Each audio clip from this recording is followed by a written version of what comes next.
Hello, hi guys! Magandang hapon sa inyong lahat. This is Shin Rodriguez from my Sagari channel, a faith healer, also matarder. So ngayong hapon, natatigan natin ang sabihin sa ng ating mga gabay. This is special gabay for the month of January 16 hanggang January 22 for the sign of Taurus. So Taurus, maraming salamat for your wonderful reading. So, this reading is a general reading lamang, hindi lahat makaka-resonate. Kunin lamang po makaka-relate sa inyo and comment down below kung kaninong energy ang ating nasaga. And of course, don't forget to like and subscribe my channel and hit notification bell for more videos update. And of course, maraming salamat po sa mga walang sawang pagsuporta sa aking channel, lalo-lalo na hindi nag-skip ng ads. Naway pagpalain kayo ng Diyos at may kapal, siksik diglig nag-uumapa umbiyayang manumbalik sa inyo. And of course, umpisa na natin ang laban for the sign of Taurus.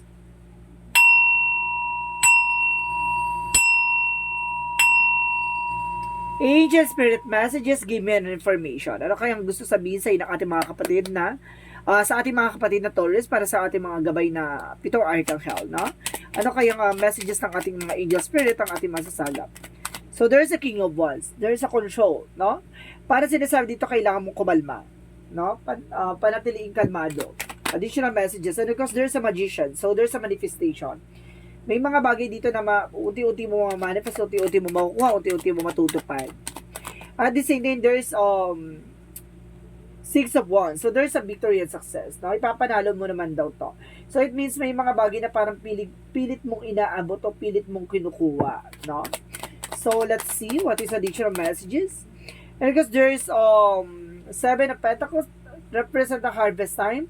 So, sinasabi dito, there's a paying off by the Seven of Pentacles. So, ibig sabihin, kumbaga, protectionan mo, kumbaga kung ano man yung grounds mo, kumbaga there's a harvest time. So, this is the moment na parang, kumbaga, there's a paying off, no? Kumbaga, maaaring makuha mo na yung mga bagay na pinaghirapan mo. At the same time, there's a Two of Pentacles. So, there's a balance. So, kailangan mo maging balance. Emotional, practical. Additional messages by the Strength card. So, kailangan mo ng confidence. No, kailangan mo alisin yung takot at pangamba mo dito. So, let's see what is the King of Wands. King of Wands represent the Two of Cups. So, there's a partnership. So, it means, ibig sabihin dito, kailangan mo kumalma. Ibig sabihin, kailangan mo magantay sa tamang timing o tamang pagkakataon. Kung may taong darating, no, there's an unconditional love. So, let's see what is the Magician. Magician represent the Four of Wands. So, there's a celebration coming in for you, no? Maraming celebration na papasok ngayon. No, na unti-unti mo nang matutupad yung mga bagay-bagay na gusto mo. So, let's see what is the Six of Wands. Six of Wands represent the justice. So, there's a karma. So, it means, kumbaga, there's a Six of Wands by protections, no? Sinasabi dito na, kumbaga,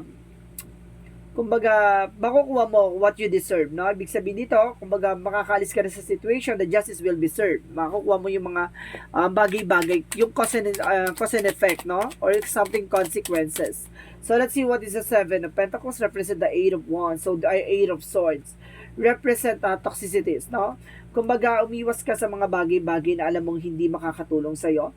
Kumbaga, there's a lot of toxic energy. It's either a toxicities around you or toxic behavior. Mag-ingat. Ano kasi sa dito, protection mo yung mga bagay ang pinaghirapan mo. So, let's see what is the Two of Pentacles. So, there's a Queen of Cups. So, there's a healing.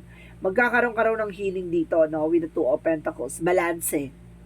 And the the Six of Swords by the Strength card. So, there's a confidence. So, kailangan mo alisin yung takot at pangamba mo, no? Kailangan mo maging matapang. At, kumbaga, dito na ay magbabago na ang eksena mo.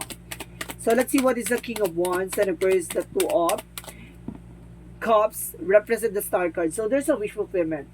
So, may mga bagay na unti-unti na matutupad sa'yo dito. Kumbaga, may mga hiniling ka na maaaring makuha mo o may mga bagay na, kumbaga, inaasam mo na maaaring matupad mo na. So, let's see what is the Magician and the Four of Wands. So, there's a Knight of Wands. So, there's a slow and steady, no? Kumbaga, may mga bagay na ma-manifest ka at magkakaroon ng celebration pero slowly but surely, diba? Kumbaga, mahinahon lang at kalmado. So, let's see. What is the Six of Wands and the Justice? So, there's the Lovers, no? kumbaga there's a karma. Ibig sabihin dito, kumbaga there's a protection na you are being protected, no, ng ating mga gabay. And of course, even your love life, no. Kumbaga may mga taong, kumbaga pinipilit kayong guluhin, sirain. So this is the moment na kakarmahin sila sa mga ginagawa nila. So let's see, what is the the 7 of Pentacles and the 8 of Swords represent the 9 of Wands. So there is a perseverance, no? Kailangan mong magtiyaga, kailangan mong mag-antay ng perfect timing or something, there's a success coming your way. Sinasabi lang sa'yo dito, kailangan mong alisin yung toxic behavior or toxicities around you, or either toxicity inside yourself. So let's see what is the 2 of Pentacles and the Queen of Cups. Kasi meron tayong mga toxicities sa lahat ng, kumbaga lahat tayo ay may kanya-kanyang toxic, no? So yun yung kailangan natin enhance or kailangan natin alisin. There's a 2 of Pentacles and the Queen of Cups represent the Knight of Cups. So there's an offer. So there's an offer for your balance and healing. So this is the moment na kumbaga magtutuloy-tuloy na yung recovery. So let's see what is the Strength card in the 6 of Swords. Represent the 4 of Swords. No, listen to your intuition and listen to your gut with the 5 of Swords. So there's a self-sabotage. No, yun nga yung pagkakaroon ng pag-aalinlangan mo or mga bagay na pagkakaroon ng doubt on fear mo sa lahat ng bagay, yan yung nagsisilbing sabotage mo. Or kumbaga nasasabotahe mo yung sarili mo dahil sa sarili mong no, takot at pangamba. Yun yung kailangan mong i-release. Kasi there's a fear talaga ako nasi-sense. So let's see about naman sa outcome. Outcome is the 7 of Cups. So there's a lot of opportunities coming in for you with the Page of Cups. Makinig ka sa intuition mo, makinig ka sa gut feeling mo. Kasi may mga darating na signs or synchronicities na ihatid sa'yo with the high priestess. There's a mystery behind. So may mga bagay na kumbaga hindi ka pa nakikita, no? Parang lalaruin ka ng eksena dito na parang hindi mo ina-expect yung mga bagay na mangyayari sa'yo. And of course, there's a tower moment by the sudden changes and big changes coming in for you. Di ba? May malaking pasabog at malaking pagbabago magaganap. So let's see about naman sa career. Sa career mo naman is the Temperance, sa perfect timing. So ibig sabihin dito, kumbaga there's a kumbaga temperance na kailangan mong kumbaga kailangan mo ng kumbaga patience, no? Nang sa ganun kumbaga huwag ka maging padalos lalo sa lahat ng bagay pagdating sa negosyo mo. About naman sa love life. Sa love life there's Devil card. So there may gumagawa sa inyo talaga dito, no? So, ibig sabihin, you are being protected because the just will be served pagdating sa love life. So, mayroon ditong gumagawa para guluhin kayo mag-asawa o guluhin kayo magkarelasyon, no? So, let's see. What is additional messages for health? So, there's a karmic relationship either, no? And because there's an information with the 8 of Swords, 8 of Cups, no? There's an information dito na there's a letting go, no? Kailangan nyo na i-let go yung mga bagay-bagay sa paligid nyo. Huwag nyo iniisip, huwag nyo, kumbaga, huwag nyo iniintindi with the Page of Pentacles, no? There's a new plan coming in for you. Mag-invest kayo on your own, mag-invest kayo sa sarili, mag-invest kayo sa relationship na yan. Of course, sinasabi sa'yo dito, i-let go mo yung mga bagay na alam mo magpapasira at magsisira sa inyong dalawa. So, let's see what is additional messages for magical fairy messages. For magical fairy messages, give me information. So, there's a marriage. So, ibig sabihin, kasal kayo or something, kumaga, live-in kayo, may nagsasama kayo. And there's an autumn. There's a harvest time at the end of the time. So, ibig sabihin dito, darating yung araw na makukuha nyo what you deserve, no? To both of you, no? So, let's see what is a yin and yang oracle card. So, there's a north node by the purpose. Makikita mo na yung life purpose mo, and there's an ego, vanity, pride. Alisin mo daw yung pride, and because yung mga bagay na alam mong hindi makakatulog, walang benefit sa'yo. And there's a confusion, may nanggugulo talaga dito. There's an illusions, and there's an ancestors, no? Ginagabayan ka ng ating angel spirit. So let's see what is Archangel Raphael.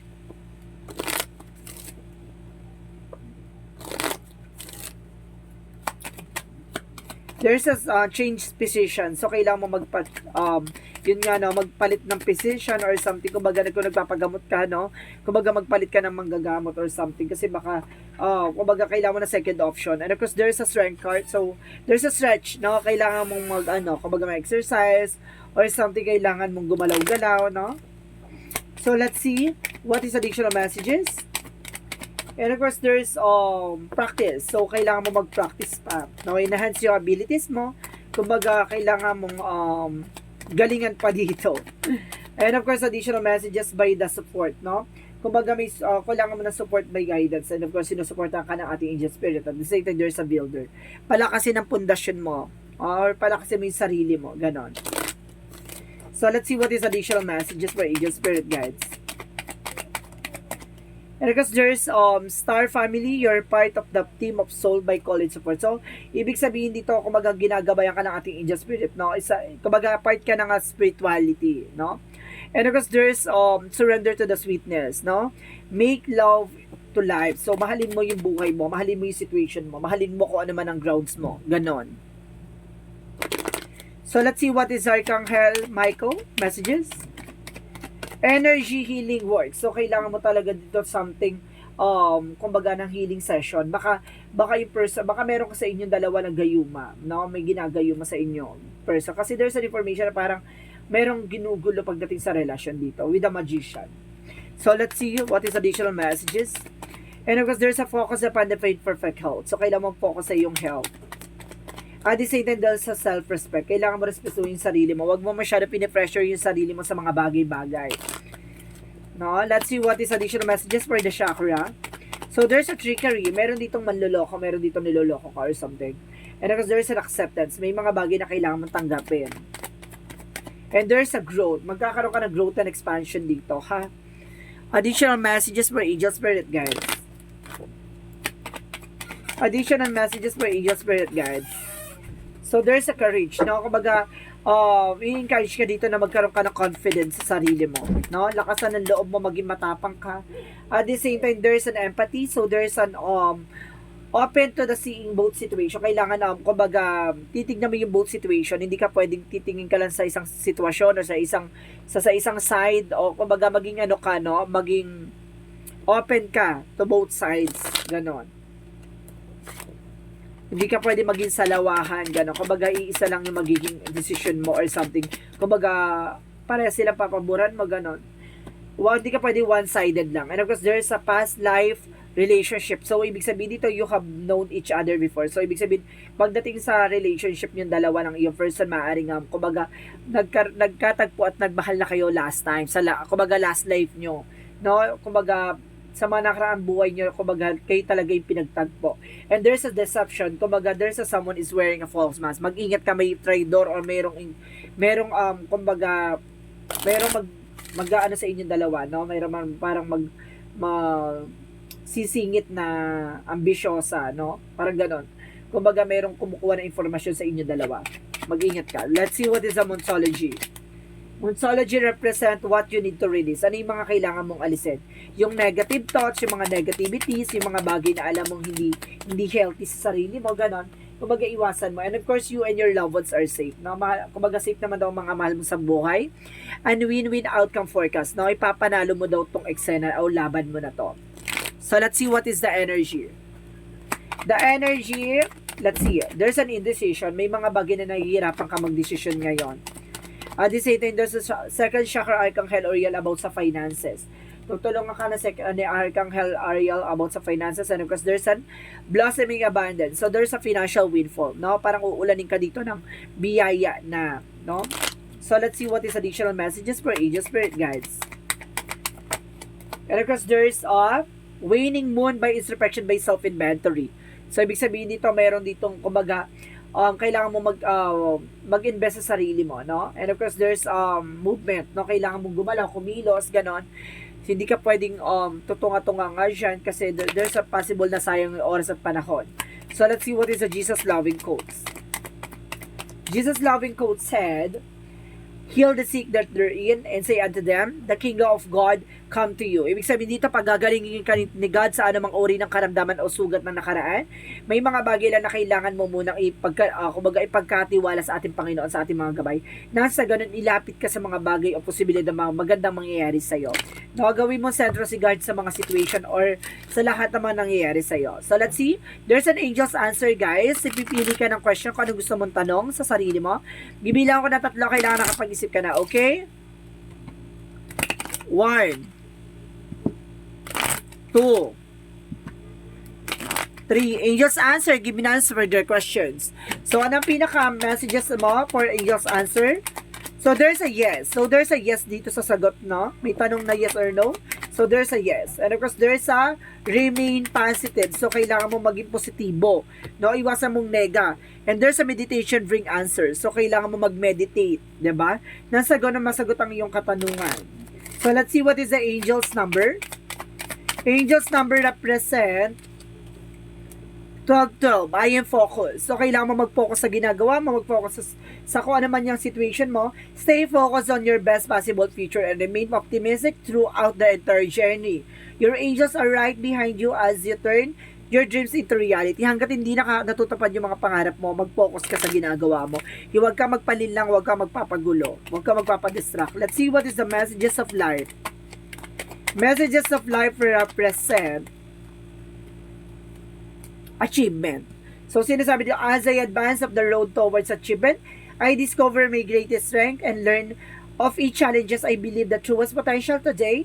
I have faith in abilities and myself. I move forward towards the fulfillment of my visions. I reach my objective. I am courageous and embrace life. I am always in the good company on this journey towards the light. Alam mo kung unti-unti mo na natutupad, unti-unti mo na naisa sa katuparan yung mga pangarap mo. Alam mo, kumbaga sa rurok ng tinatahak mo, alam mong meron ka makikitang liwanag. So, ibig sabihin dito, unti-unti mo na nakikita na may pagbabago sa buhay mo. So, this is special gabay for the month of January 16 hanggang January 22 for the sign of Taurus. So, Taurus, maraming salamat for your wonderful reading. So, this reading is a general reading lamang, hindi lahat makaka-resonate. Kunin lamang po makaka-relate sa inyo and comment down below kung kaninong energy ang ating nasagap. And of course, don't forget to like and subscribe my channel and i-notification bell for more videos update. Of course, maraming salamat po sa mga walang sawang pagsuporta sa aking channel, lalo na hindi nag-skip ng ads. Naway pagpalain ka na Diyos at may kapal, siksik diglig na gumapang biyay manubalik sa inyo. And of course, maraming salamat and see you in the next video. Bye-bye and babush!